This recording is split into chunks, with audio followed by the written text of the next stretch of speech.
Изге Qur'anның Әл-Бақара сүрәсенең 183-нче аятында Аллаһ Тәгалә безгә түбәндәгеләрне боерган.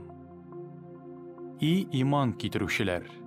Сездән алда килеп киткәннәргә фарыз булып язылган кебек, сезгә дә фарыз буларак язылды. Бәлки, тәкъвалык ияләреннән булырсыз. Күргәнебезчә, Аллаһ Тәгалә гыйбадәтне мәҗбүри итеп, безгә ураза тотарга боерган. Шулай итеп, кешегә хаталардан, төрле начарлыклардан һәм башкалардан чистарыну, рухи үсешкә һәм үз өстендә эшләүгә адым ясау мөмкинлеге бүләк иткән.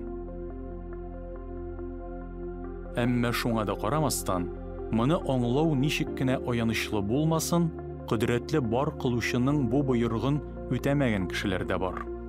Алай гына да түгел.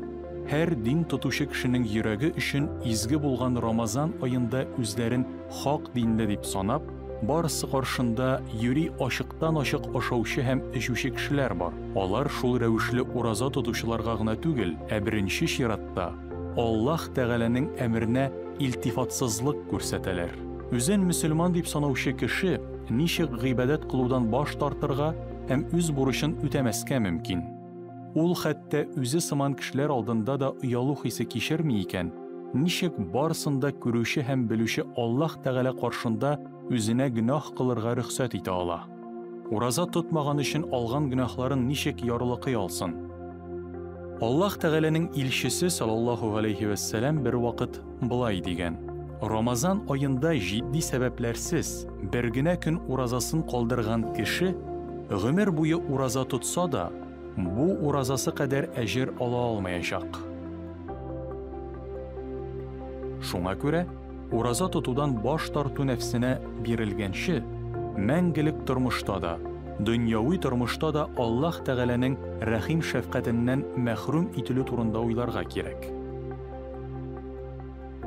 Шулай ук, ураза ашаудан һәм эчүдән тыелып тору гына түгел, ә начар, гөнаһлы гамәлләр кылмау икәнлекне онытмаска кирәк. Мәсәлән, Аллаһ Тәгаләнең илчесе саллаллаһу алейхи ва саллям үз өммәтен түбәндәге сүзләр белән кисәтә. Әгәр кеше ялган сөйләүдән туктамаса һәм үзенең наданлыгыннан баш тартмаса, аның ашаудан, эчүдән тыелып торуы Аллаһ Тәгаләгә кирәк булмас. Бөтен әйбер Аллаһ Тәгаләнең рәхмәте белән икәнлегенә инандык. Шуңа күрә, аңардан барыбызны да хакыйкать юлына өндәвен, ураза тотучыларга мәрхәмәтле булуын үтенәбез. Бу бөек гыйбадәтнең әһәмиятен ахыргача аңламый алмаган кешеләргә дөрес юл күрсәтүен сорыйбыз.